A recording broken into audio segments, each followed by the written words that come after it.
Descobri que sabia andar e decidi caminhar. Me fiz tudo para ouvir tua voz, dizendo te amo. Me enchi de mim mesmo, preenchi o teu lugar no meu coração com coisas banais e me tornei carnal. Enquanto tudo se esvai, como tudo que é fraco cai, me encontrei no chão e me lembrei da tua voz, dizendo te amo.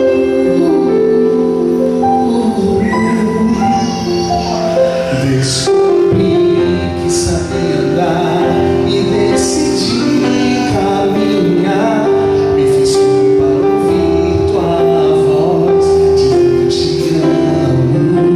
Me enchi de mim mesmo, preenchi o teu lugar no meu coração com coisas banais e me tornei carnal.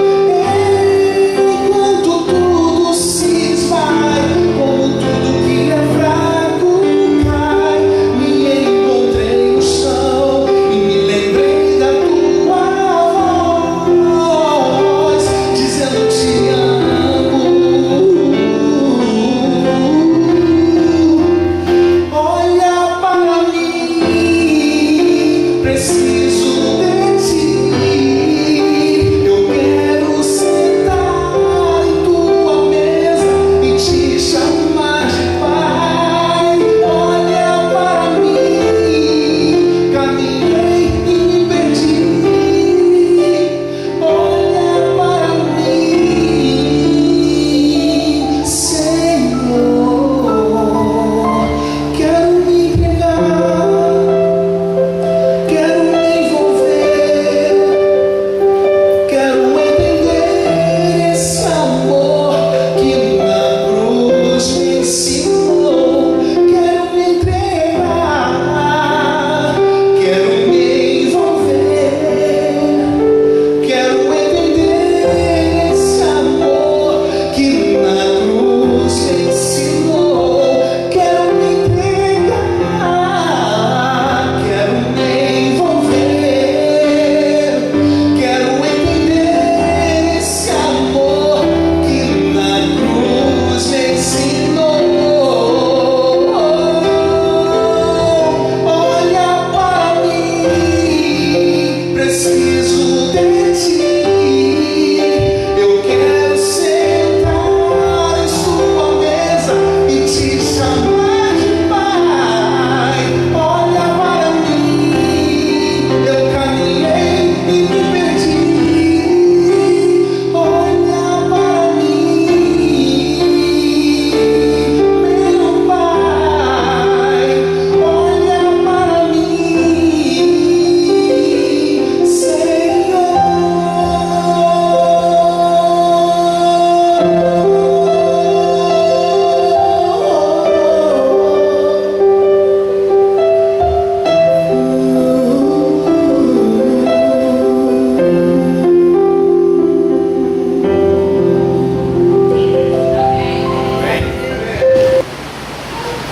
O assunto dessa noite me preocupa como líder da juventude, como pai de duas filhas lindas que eu tenho. Abra sua Bíblia em Eclesiastes capítulo 11, por favor. Eclesiastes capítulo 11. Vamos ler um verso apenas. Eclesiastes 11. Eu disse que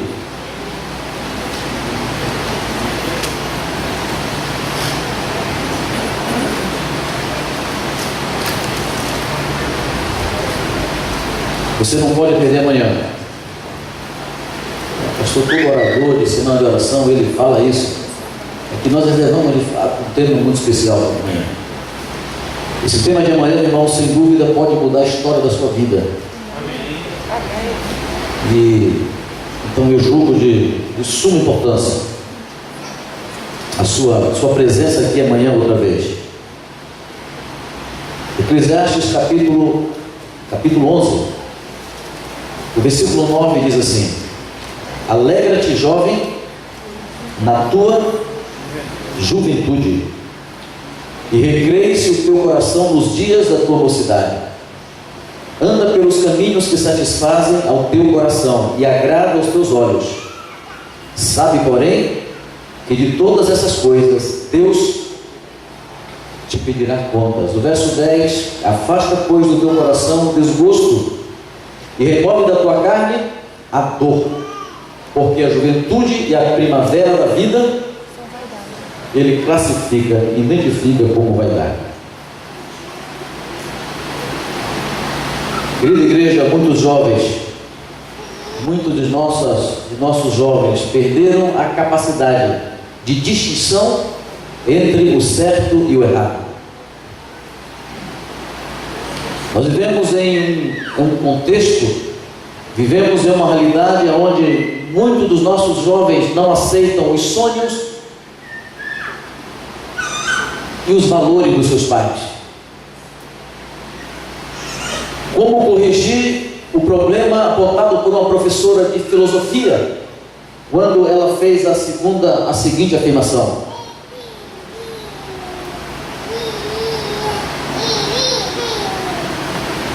talvez sejamos uma das poucas sociedades do mundo que se acha incapaz de transmitir seus ensinamentos morais aos jovens. Essa afirmação me impactou.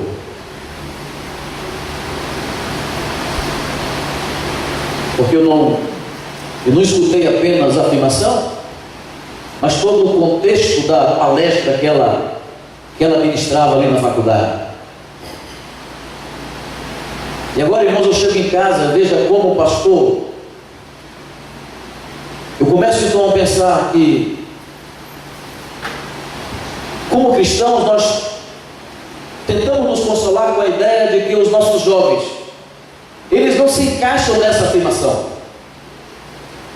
Nos conformamos com a ideia de que os nossos filhos têm problemas. Sim, eles têm problemas. Afinal, vivemos em um mundo imperfeito. Mas não preocupa tanto. E por vezes nos sentimos confiantes de que os nossos filhos, os jovens da igreja, estão protegidos de tudo isso. Nos conformamos, irmãos, com a ideia de que os nossos filhos lá no clube de jovens da igreja, os nossos filhos lá no clube de desbravadores, uma vez que eles se encontram envolvidos em uma ou outra atividade da igreja, eles não são assim. Eles têm os seus problemas, mas eles são jovens bons. Sabe, eu tenho medo, você tem medo de que a loucura lá de fora venha de alguma forma, algum dia, reclamar os nossos jovens, os nossos filhos. Eu apresentava uma estatística hoje, acho que foi para o Kleber. Meu presidente, todos os presidentes da América do Sul neste momento estão em um concílio de presidentes na divisão sul-americana. E meu presidente mandou no WhatsApp, ele tirou algumas fotos de algumas estatísticas que a divisão sul-americana então está apresentando neste concílio. E uma dessas fotos, irmãos, fala do número absurdo de juvenis que entram na igreja, dos 11 aos 15 anos. Hoje, praticamente 70% das pessoas que entram na igreja têm essa idade de entre 11 e 15 anos. Dos 15 aos 20 anos, o número é muito pequeno. Dos 20 aos 25 anos, o número é menor ainda. Dos 25 aos 30, o número vai ficando cada vez menor. O que é que nós estamos fazendo, queridos, com com as nossas crianças, com os nossos filhos? O que é que nós estamos fazendo com os nossos adolescentes? O que é que a igreja tem oferecido? O que a minha família, sabe, o que a nossa família, as famílias da igreja estão oferecendo neste momento para as nossas crianças?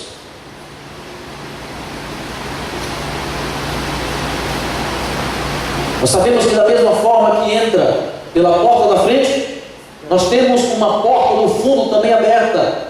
E você sabe quem são as pessoas que estão saindo pela porta do fundo? Uma outra foto que ele manda, posso deixar com vocês aí essa foto, posso encaminhar para vocês. Uma outra foto que ele manda, ele envia para mim, para os pastores ali da rede.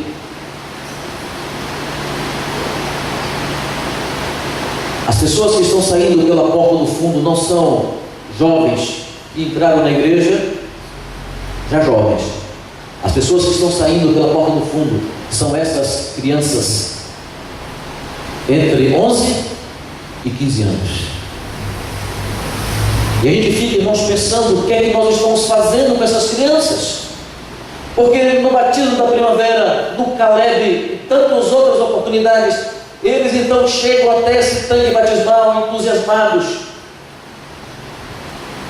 E eles aceitam Jesus como o Salvador da vida deles.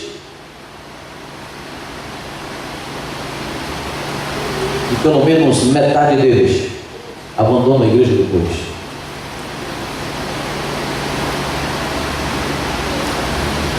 Queridos, eu sou pai de 2 filhas, eu tenho medo. Medo de que as minhas filhas absorvam esse modelo do mundo, onde a promiscuidade, a desonestidade, a irresponsabilidade e a violência é um estilo de vida. E sabe qual é o maior medo dos pastores, dos líderes da juventude e dos pais? Não conseguir passar os valores para a próxima geração.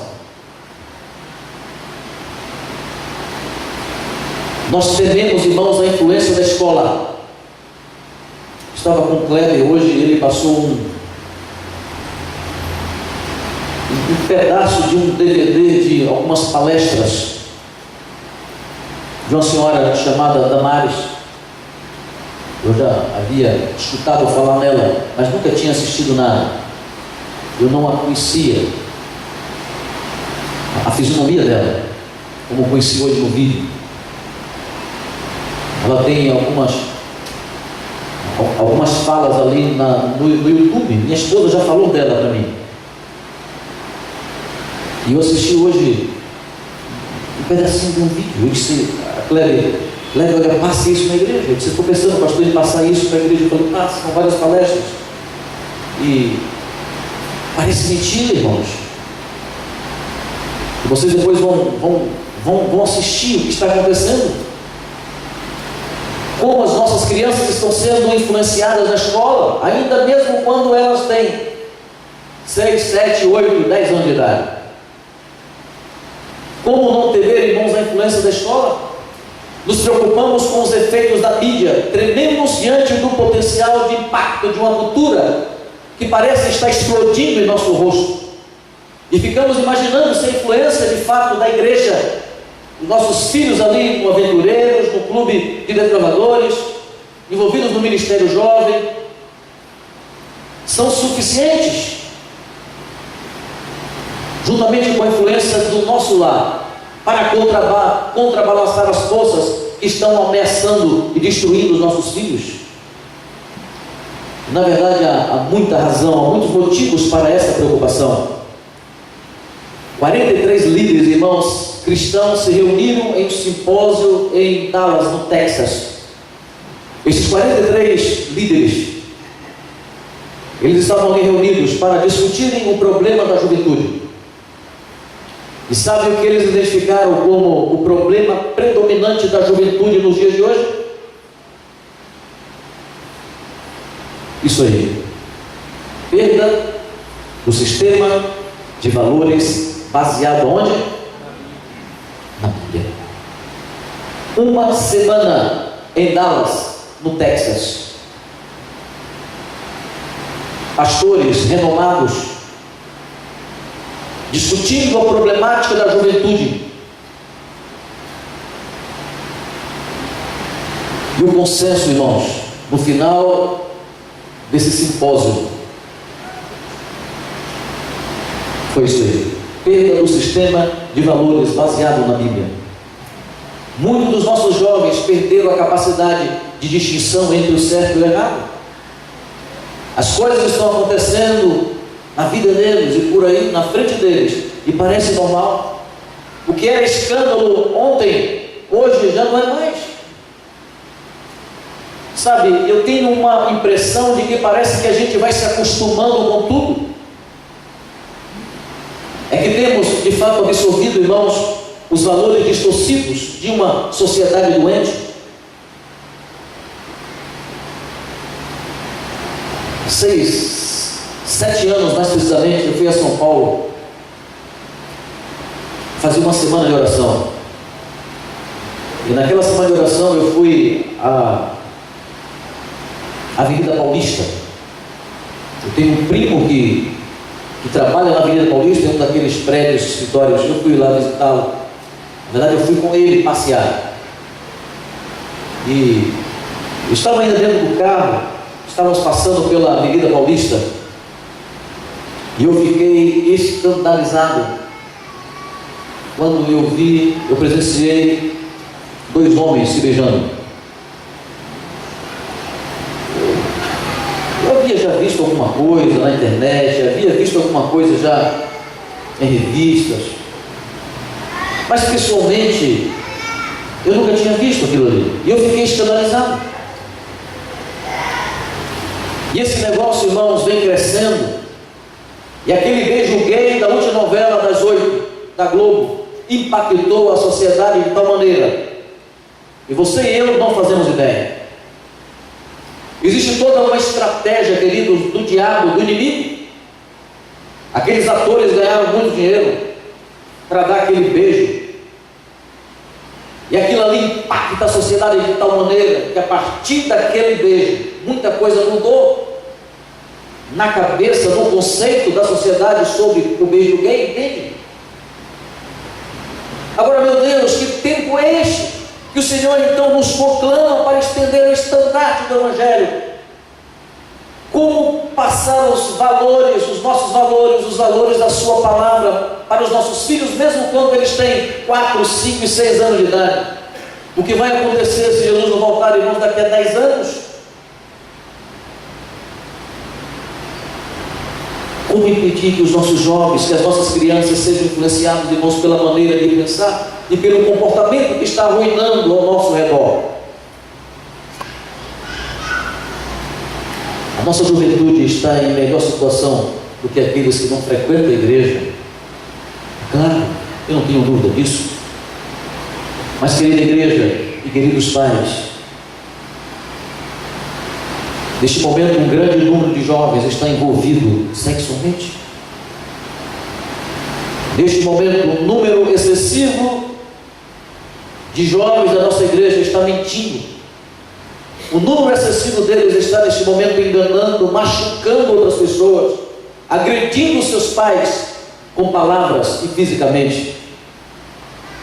Muitos desses jovens não aceitam os valores e os sonhos dos pais, porque absorveram os valores distorcidos de uma sociedade que está completamente desorientada, doente.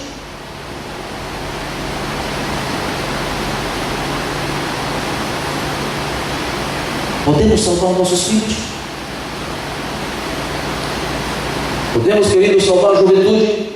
Os educadores dizem que sim. A solução é mais dinheiro, dizem eles. Se o governo injetar mais dinheiro nas escolas, então nós vamos salvar. Nós teremos alunos melhores.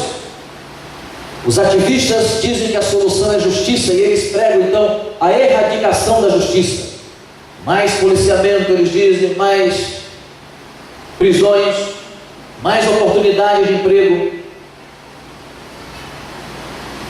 Existem outras propostas além dessas, e eu diria que todas elas têm o seu mérito, mas não atingirão, irmãos, a meta, porque trata apenas dos sintomas.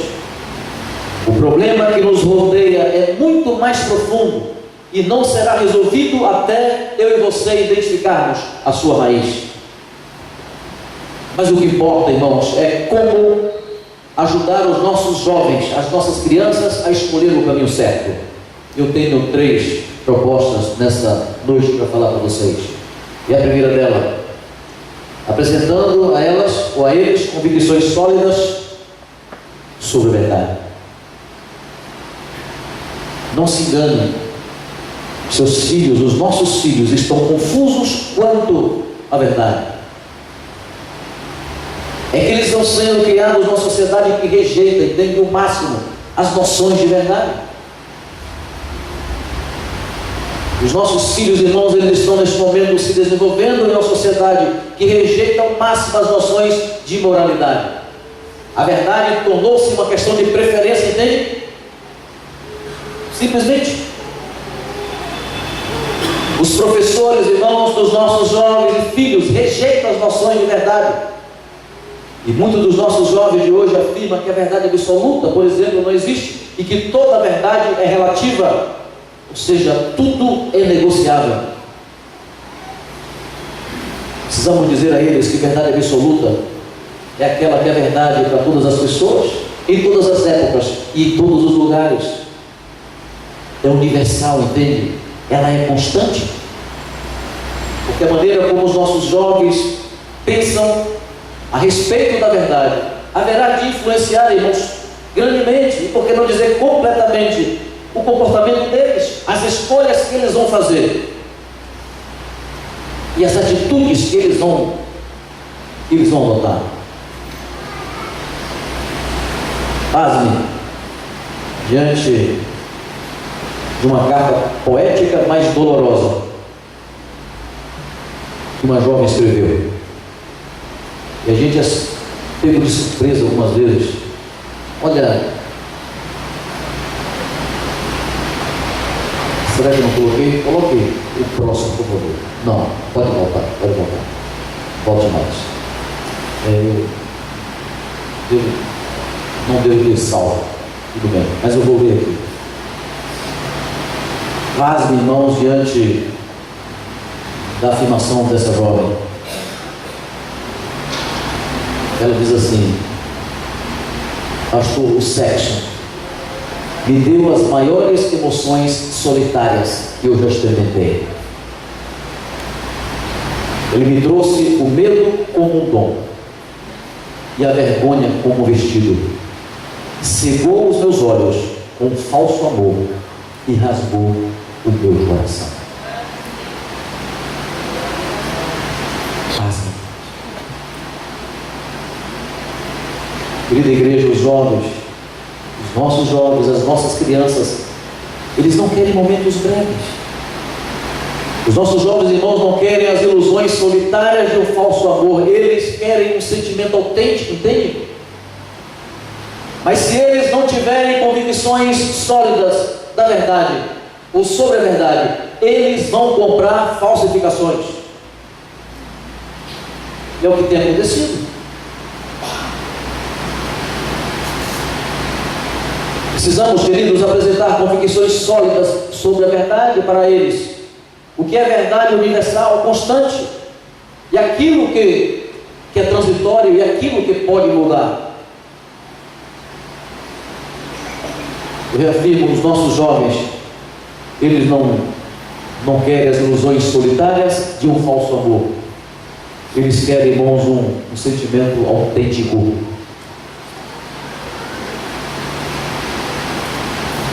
Mas a sociedade de hoje, o meio, as influências, infelizmente,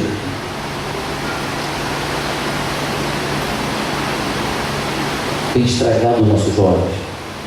Uma outra solução que eu quero apresentar: você pode ajudar o jovem, seu filho, a escolher o caminho certo. Eu coloco ali afeto e companheirismo, demonstrando afeto e companheirismo.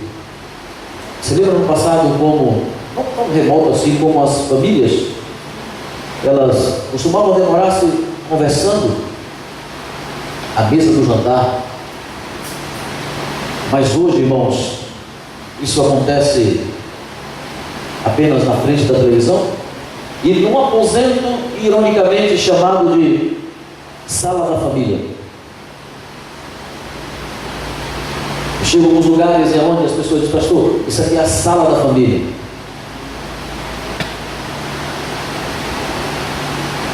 Os nossos filhos gastam, irmãos, em média 5 horas, de 4 a 5 horas por dia com redes sociais e televisão, e menos de 4 minutos em média por dia em conversas significativas com os seus pais. Consegue entender aqui a disparidade disso? O que dizer da música? O que dizer dos filmes, que tende também a frustrar a comunhão ou a comunicação efetiva da família? E em muitos desses casos, irmãos, as redes sociais, em muitos desses casos a televisão, os filmes têm sido o companheiro, têm sido o consolo, o modelo e o orientador para a complexidade da vida dos nossos jovens.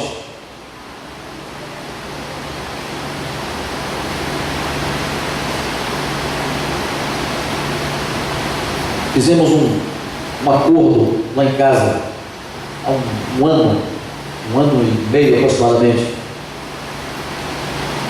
Percebemos que o horário em que as crianças assistiam mais televisão era o horário das 5 da tarde até as 9 da noite. E a televisão não desligava.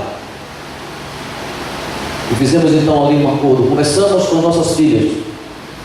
E nós então, com um acordo, nós resolvemos desligar a televisão às 6 da tarde. E só ligar a televisão às 8 da noite. 8 para 8 e meia da noite. Todos os dias. Só que não bastava desligar a televisão. A gente tinha, irmãos, que oferecer uma alternativa. E elas gostam de ler. E elas disseram: papai, compre livros. Quero ler livros. E eu comecei a comprar livros. Elas já tinham livros, muitos livros. Elas já leram livros lá no escritório. Mas elas queriam agora livros mais direcionados ao livre interesse, estudo, etc. Eu comecei a comprar livros para ela. Irmãos, a paz que entrou na minha casa foi tremenda. Amém. Experimente, desliga a televisão. Um período talvez mais crítico. Converse com os filhos. Mas não faça isso como uma imposição. A partir de hoje, olha, ninguém assiste mais televisão, não vai dar certo. Eu chego em casa hoje, num horário desse, por exemplo, quando eu tenho a oportunidade de chegar em casa, porque eu saio sempre às 3 e meia da tarde de casa. Eu chego muito tarde à noite, mas quando eu estou em casa, é uma paz tremenda. É gostoso. Isso ajudou, irmãos, a unir muito a família. Minha filha tinha algumas manchas no corpo, manchas brancas no corpo. E ela foi consultada por 2 especialistas. E ela usou muitos remédios, ela usou muitos cremes, muitas pomadas. E nada. 1 mês, 2 meses, 3 meses, 4 meses, 5 meses, e nada. Ficam desesperados porque essas manchas, elas continuaram, irmãos, aparecendo e crescendo e evoluindo.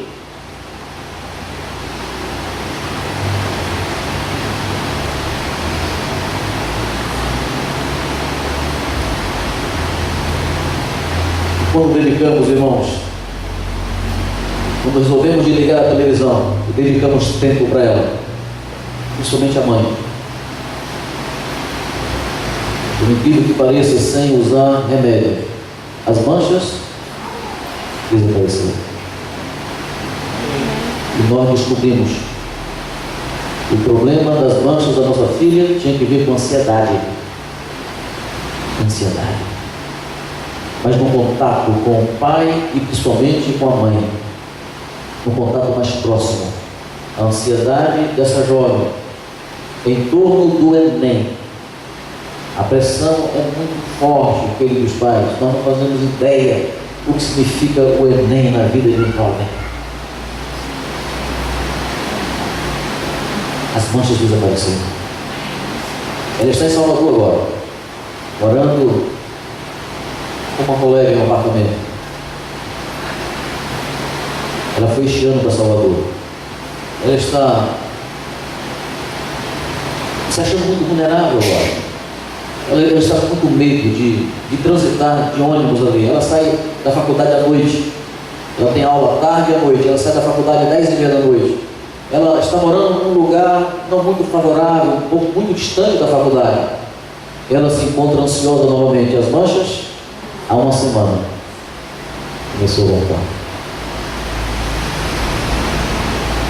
E eu disse para ela, quando eu estava viajando: filha, quando eu voltar do Rio, eu preciso passar um final de semana na igreja. Eu tenho um concílio na terça-feira, mas na quinta-feira de manhã, na outra semana, eu vou passar 2 dias com você. E vamos montar uma estratégia para que a minha esposa visite mais Salvador, entende? Nesses dias. E vai resolver o problema outra vez. Amém. Às vezes, irmãos, quando é demasiado tarde, os pais olham para trás e começam então a pensar no que deveriam ter feito e não fizeram, e no que fizeram e não deveriam ter feito. Conheci a história de um homem rico. Tinha 2 filhos, e ele perdeu os 2 filhos para as drogas e para o sexo livre. Este homem, irmãos, revoltado com a vida e com ele mesmo. Este homem contrariado por ter abandonado os filhos. Ele resolveu escrever um livro, um pequeno livro. E neste livro ele escreveu o seguinte: o título deste capítulo, deste livro é: Se Eu Pudesse Criar os Meus Filhos de Novo. E ele diz assim, olha só: eu faria mais interessantes as tarefas de domingo e dormiria menos. Se eu pudesse criar os meus filhos de novo, eu buscaria entretenimento que pudesse ter com cada um dos meus filhos. Eu seria um ouvinte paciente e não apressando as coisas. Eu nunca deixaria de estar presente no aniversário da minha filha. Se eu pudesse criar os meus filhos de novo, eu oraria mais com os meus filhos. Pode passar. Eu permitiria que eles me ensinassem. Se eu pudesse criar os meus filhos de novo, eu sairia a acampar com os meus filhos o dobro de vezes que eu fiz. Sairia mais com a mãe dos meus filhos. Eu celebraria mais as suas vitórias. Eu levaria os meus filhos nos ombros mais vezes. Eu manteria o meu senso de humor enquanto eles passam pela puberdade. E mais, nunca lhes castigariam por suas notas. Eu deixaria de brigar por quartos desordenados depois dos 13 anos, e eu guardaria as minhas energias para coisas mais importantes. Eu desanimaria menos e, finalmente, dar-lhes-ia uma família envolvida. Você que já tem filhos criados, o que você faria se você pudesse voltar no tempo?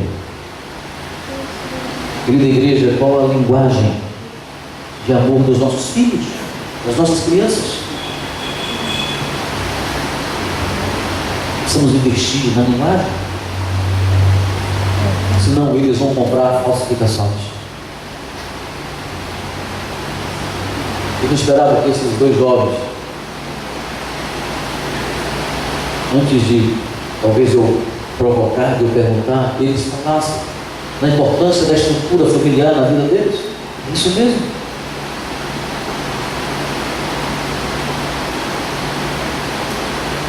A pesquisa feita menciona, irmãos, as 5 principais linguagens dos nossos jovens, dos nossos filhos. A primeira delas: eu estou orgulhoso de você. Queridos, isso, a psicologia diz que ajuda na autoestima de forma tremenda. Quando o pai ele abraça o filho, ele diz: olha, existem muitos motivos, existem muitos momentos, muitas oportunidades, não apenas quando o filho passa no vestibular, entende? E às vezes, mesmo quando o filho passa no vestibular, é frio, irmãos. Os amigos lá fora, o namorado, todo mundo faz uma festa. Minha filha, quando recebeu o resultado, quando foi fazer a inscrição na UFBA, Ali haviam pessoas, dezenas de pessoas ali na porta da UFBA, com um monte de gilete e de tinta. O pai que estava presente, o pai então com muita educação disse assim: olha, não raspa a sobrancelha, não precisa, mas pode pintar todinha. Aí eles pintaram a testa, eles pintaram o rosto dela, pintaram o braço dela, entende? Parabéns, UFBA. Veja, pessoas que ela nunca viu na vida. Irmãos, eu tenho que chegar em casa e fazer uma festa, entendeu? Como se eu que tivesse passado em odontologia na Federal de Salvador. Eu tenho que colocar meu joelho no chão e orar por ela. E orar junto com ela e dizer: Senhor, muito obrigado. Eu tenho que levar essa filha, irmãos, em um restaurante e dizer: olha, escolha o restaurante e o prato. Hoje é um dia especial. Nós vamos comemorar em família esta noite a sua vitória. Você está entendendo? Isso ajuda, irmãos, dá confiança para os nossos jovens. Mas tem uma segunda linguagem: filho, eu estou disponível para qualquer circunstância, você pode me procurar. Não apenas através de palavras, entende, irmãos, mas através de atos. Seu filho precisa, quando você passa essa linguagem para ele, de que ele pode procurar você em qualquer momento, em qualquer circunstância, que você então vai estar disposto a dialogar, a atender. Isso é mágico. A complexidade, irmãos, da vida de um adolescente não é simples, não é fácil. Nós passamos, a maioria de nós adultos passamos por ela e carregamos muitas frustrações. A terceira linguagem: filho, eu compreendo você. Eu tenho uma menina, minha caçula, ela é desastrada, igual o pai. Ela ainda hoje, com 16 anos, ela não consegue colocar suco no copo sem derramar a toalha branca e bonita da mesa no sábado, meio-dia. Irmãos, durante toda a vida daquela menina, eu dizia: mas de novo, você não tem jeito. Veja, ele não estava ajudando essa menina.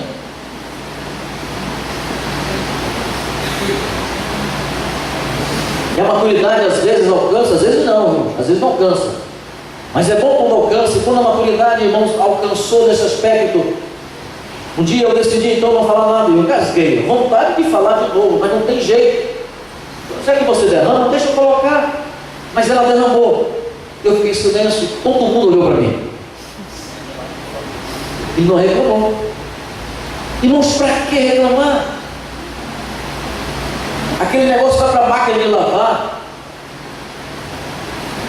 E você coloca ali o sabão da sua preferência, e o amaciante, sei lá o quê, o Vanish, sei lá. E limpa de novo, entende?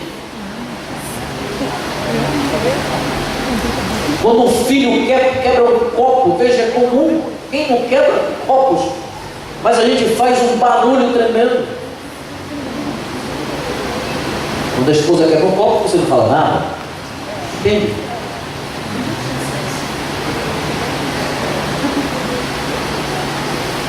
O filho raciocina, e daí? Abraça o filho, fala nada. Se precisar conversar depois, converse outro momento, outro dia com ele, entende? Confio em você. É uma outra linguagem, irmãos, mágica. Filho, eu confio em você. Agora não faça a besteira de deixar o seu filho sair de casa para um evento no clube de desbravadores, um acampamento jovem, enfim, uma viagem, uma noite, sei lá, uma pizzada com os amigos. Essa noite vai chegar muito tarde. Não caia na besteira de dizer: filho, eu confio em você, mas na saída você diz assim: olha, juízo, viu? Está dizendo: filho, eu estou te liberando, mas eu não confio em você. Olha, eu vou deixar você ir, mas quero que você saiba que eu não confio em você. Eu não sei por que eu estou deixando você ir. É a linguagem que você passa para ele. E finalmente, eu amo você. Essas são as 5 linguagens, irmãos. Isso aqui é mágico. É mágico. Tenho usado essas linguagens no relacionamento das minhas filhas. A minha operadora é Tim. E está horrível aqui. Eu não sei porquê. Está assim tudo, né? É sempre assim. Mas Aracaju está ruim também. Mas eu estou sem sinal o tempo todo. E hoje, as 2 filhas, elas mandaram WhatsApp e quando eu estava chegando aqui na igreja, eu olhei o celular. E elas estavam assim, como que desesperadas. Porque eu não falei com elas hoje. Mas elas querem saber da minha vida, dos detalhes. Elas querem saber da semana de oração. Elas estão orando por vocês. E elas levam a fundo, sabe, esse negócio de oração. Elas oram mesmo. Os projetos de família, elas levam a sério. Elas estão orando por vocês. Elas querem saber, meu pai, como é que está? Você está bem? Como é que está a igreja? E a recepção? Eu falei com elas ontem, mas hoje eu não falei com elas. E elas já me mandaram aqui uma bronca, me deram bronca já. Isso é gostoso, irmãos. Querida igreja, adolescentes com conta bancária emocional negativa, engravida cedo. Adolescentes com a conta bancária emocional negativa, casa muito cedo. Há um texto de Ellen White, próximo slide, por favor. Não coloquei também. Eu fui construindo isso aqui agora de manhã. Deixa eu ver, por favor. Eu vou ler aqui. Lar Adventista, página 192. Se os filhos não encontram nos pais e no lar afeto e companheirismo. Gravou aí? Tem lá? Obrigado. É depois, né? Eu não salvei uma dessa. Se os filhos não encontram nos pais e no lar aquilo que lhes satisfaz o desejo que experimentam de afeto e companheirismo, voltam-se para onde? Outras fontes.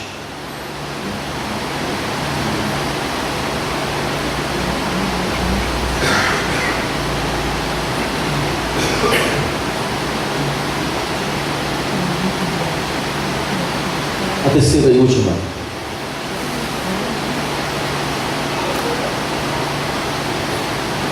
Eu vou falar, eu vou explorar isso aqui amanhã à noite.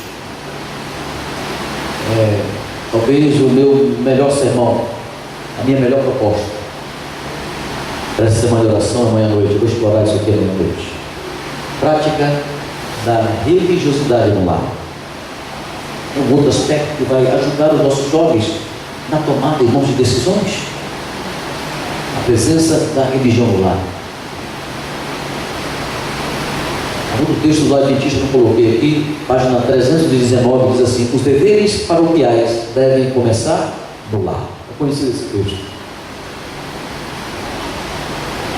mas eu quero abordar isso aqui amanhã. Amanhã eu quero contar aqui uns 2 testemunhos do milagre de poder. Amém. Quando não se pratica, irmãos, a religião no lar, a família é enfraquecida. E, consequentemente, a igreja. Nós estamos cansados de ouvir isso. A igreja é um reflexo da família. E a igreja, ela anda desestruturada porque as famílias estão desestruturadas. É no momento do culto familiar que pai, mãe e irmãos estabelecem os conceitos claros e simples acerca da verdade, o significado do caráter nobre, entende? Com algumas exceções. O culto familiar, irmãos, este momento com a família não acontece porque não é prioridade. Querida igreja, os nossos jovens estão em crise, mas Deus pode nos ajudar para que eles não absorvam um modelo do mundo onde o sexo livre, a desonestidade, a irresponsabilidade e a violência é o estilo de vida. Eu repito nessa noite por ênfase: os nossos jovens não querem momentos breves ou as ilusões solitárias de um falso amor. Eles querem, irmãos, um sentimento autêntico. Sexta-feira à tarde eu já estava aqui e me ligou um ancião jovem da igreja. Ele disse: pastor, a filha, irmãos, de um obreiro o procurou na quinta-feira à noite. Um obreiro lá da associação.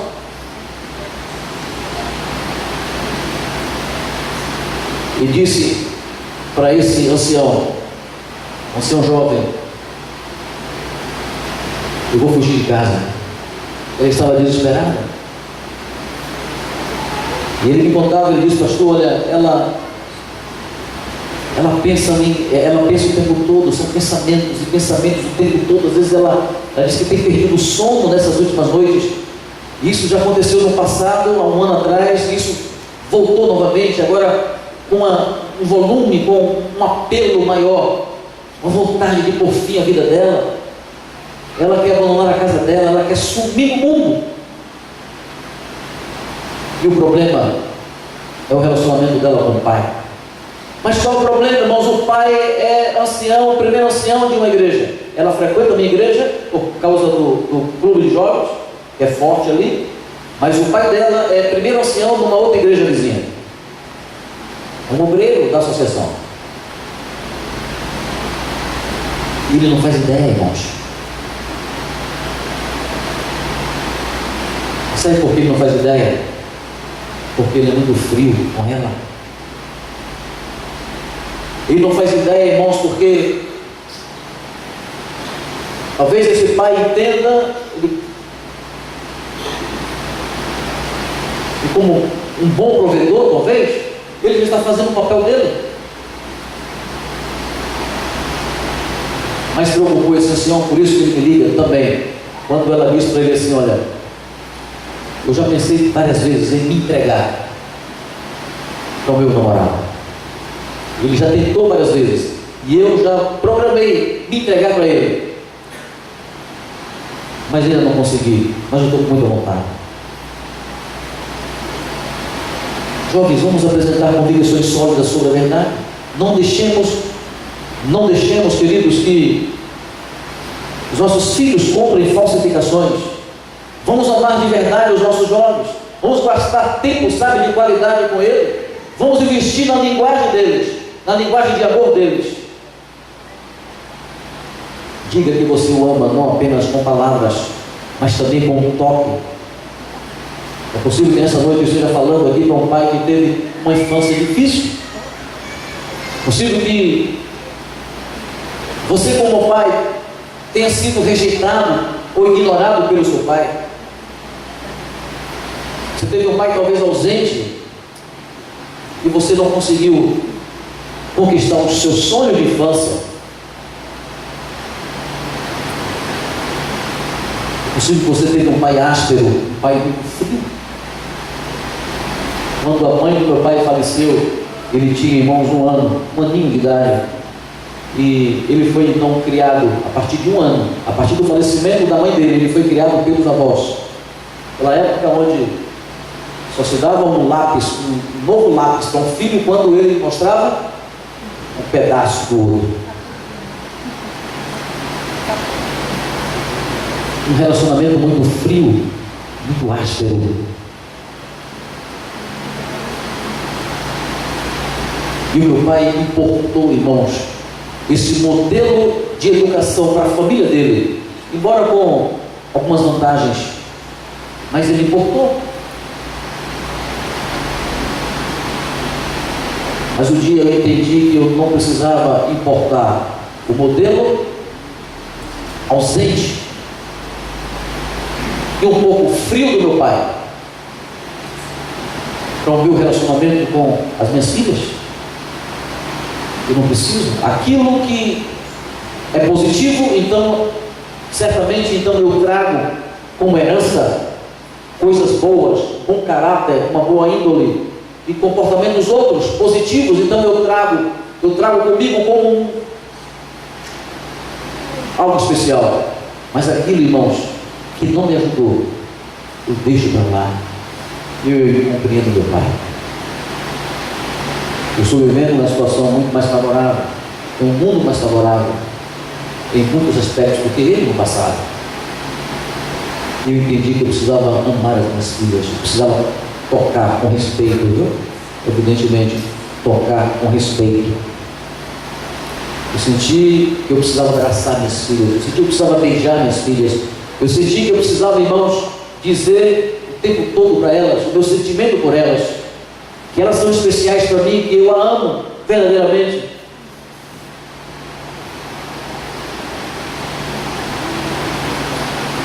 Eu concluo, irmãos, dizendo: vamos entregar, queridos, nossos jovens, nossos filhos, todos os dias. Vamos consagrá-los aos pés do Senhor. Quantas e quantas noites eu entro no quarto das minhas filhas, eu abro a porta, elas estão dormindo. Vez ou outra elas percebem. Eu tenho a filha primogênita, ela tem um sono leve, e algumas vezes ela percebeu entrar no quarto dela. As primeiras vezes incomodava, dizia ela, porque eu acordava, não abria a porta. Ao pegar na fechadura, mas chegou um momento em que ela dizia que não incomodava mais. E eu me ajoelhava ali, irmãos, entre duas camas, e em silêncio eu dizia: Pai, e ainda digo hoje, quando elas estão em casa, tem duas princesas dormindo aqui, elas representam a razão da minha vida. Eu as amo de todo o meu coração, mas não está fácil de mim. Eu quero entregar as minhas filhas nas tuas mãos. Eu abro meu coração, eu choro diante de Deus, irmãos. Eu tenho me apegado nisso, mais do que qualquer outra coisa. E Deus até aqui tem nos ajudado. Querida igreja, Deus haverá de nos contemplar com a sua fidelidade, salvando os nossos filhos para Ele. Deus abençoe você. Que você seja um vencedor. Você, mãe, uma vencedora. E você, jovem, muito feliz na construção da sua vida, de uma família e no desenvolvimento dessa família mais à frente. Deus abençoe.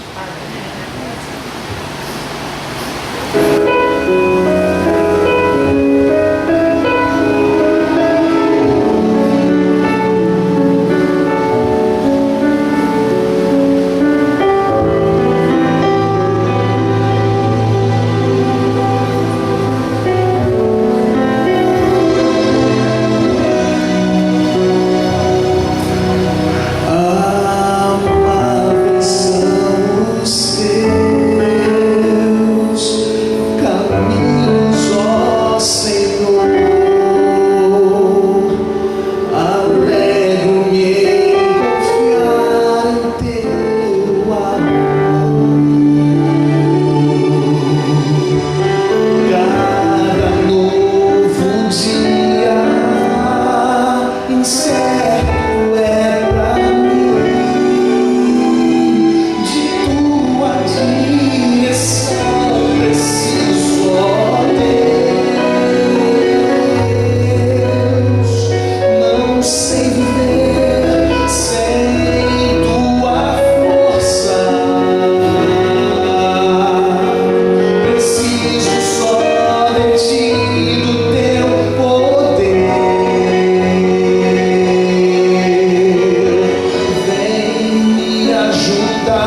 Deus, fazemos nossa oração, a letra deste lindo hino que foi cantado agora.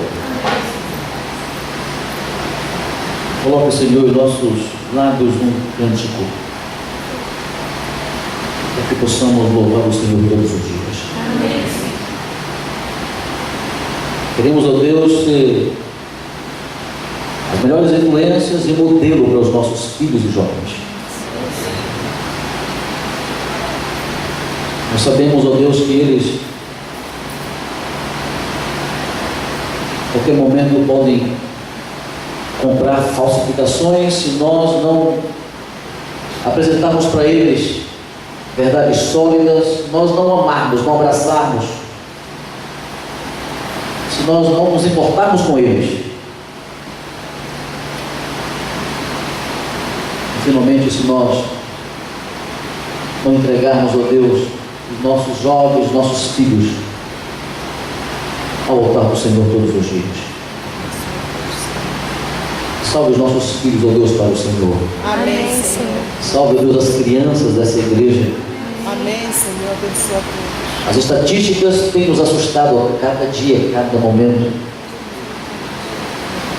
Ajuda-nos, ó Deus, para que de maneira intencional, na igreja e no lar, como líderes e como pais, possamos contribuir, Senhor, grandemente para a salvação, sucesso, realização e conquistas dos nossos jovens. Amém. Obrigado por tua igreja presente aqui nesta noite. Nos leve agora em paz para os nossos lares, Senhor. Nos proporciona, Deus, uma boa noite, um sono reparador. Louvado seja o Senhor. Amanhã pode ser um dia difícil e intenso para muitos desses teus filhos, mas traga-os, ó Deus, amanhã à noite outra vez. Amém. E aqueles que vierem, certamente serão muito abençoados. Amém, Senhor. Entregamos a nossa vida nas tuas mãos, em nome de Jesus. Amém. Amém.